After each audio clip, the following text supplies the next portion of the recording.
Hello mga ka-chubby, good morning. Papunta kami ng Bank Muscat. Magparinyo si Lola ng Bank Muscat. Mga ka-chubby, meron akong nalalaman ngayon. Kasi nung una-una, pag-transfer ko dito, meron akong Bank Muscat, meron akong Bank Dopar. Sinabi ko doon kay Madam Nurse na meron akong Bank Muscat at saka Bank Dopar.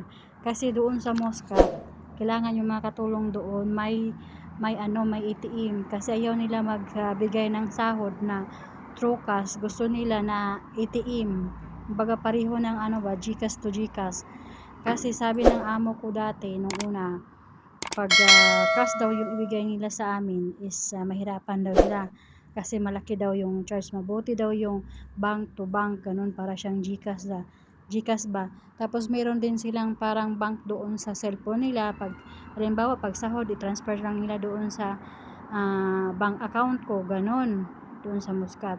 So ngayon nung pag-transfer ko dito, sinabi ko dito sa itong Madam Nurse, sabi ko sa kanya na meron akong ATM na Muscat at saka yung Bank Bopal.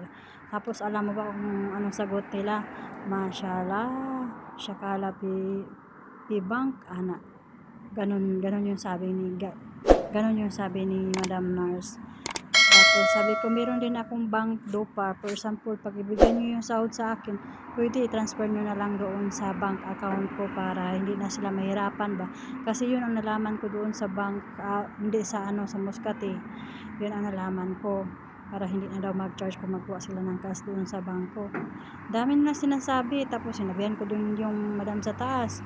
Wala daw, walang bank. Pero ngayon nalaman ko meron palang bank Muscat dito. Kanina napunta kami doon sa Bank Muscat kasama si Matanda. Nag-renew siya sa sa ATM niya kasi daw expire na. Kaya ayun. Sana nga lang hindi na ako sumama kasi nangdoon lang naman kami sa sa loob ng sasakyan. Ang nag-process yung anak niya na lalaki nandun sa taas. Yun ang nag-process doon sa niya sa paper niya. Tapos doon lang kami sa sasakyan. Tapos ang ginawa ni Lola, lang siya, yung parang nag-thumbs up ba. Ayun. Tapos wala namang pinirmahan. Doon lang kami sa sasakyan. Sana lang hindi na ako sumama kasi may trabaho pa ako. Magawa ako ng sambosa. Kasi nagpasting siya ngayong araw kasi ngayon is Monday. Buti nga tiningnan ko pagdating ko dito sa bahay, buti nga may doon, sambosa. Kasi nung nakaraan pala nung Huwebes, marami parang sambosa natira. Kaya hindi na ako naggawa ng sambosa. Kaya ayun. O di ba? Nalaman ko ngayon meron pala ditong Bank Muscat. Napakasinungaling nila. Sana hindi na sila maproblema mag-transfer ng pera yung sahod ko. Pero wala eh. Kasi yung sabi ni Madam Nurse, sabi niya masala ang daw siya kala, ang katulong may ATM. At saka meron din akong bank Dopar noon kasi nung amo ko dito dati, nagtrabaho sa bank Dopar bago ako na-transfer din dito. Ay sinabi ko sa kanya, yung amo ko dati is nagtrabaho sa bank Dopar. Kaya gusto niya na parang kasali na ako doon sa sahuran doon sa mga employed sa sa bank Dopar. Kaya pag magsahod sila, magsahod din ako. Kaya ayun, meron akong bank Dopar. Dami na sinasabi. Kaya ayun, tumahimik na lang ako hanggang nag-expire yung aking ATM. Kaya ayun, wala na, dito na sa wallet. Tapos ngayon sasabihin nila magawa na naman daw ako ulit ng bank account. Ay bahala sila eh. Wag na lang kung ganun. Bigyan na lang sa akin yung cash nila.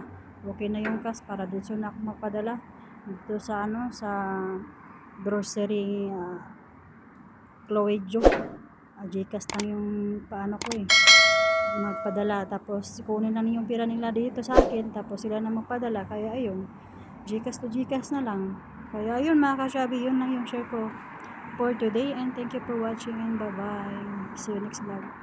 Mga katsabi, hindi ko alam kung paano yung mata ko sa kabila, dito sa left side. Masakit eh. Yung tapos tiningnan ko sila rin, sobrang pulang-pula. Kasi hindi ako nakatulog masyado kagabi. Hindi ko alam kung paano itong mata na to.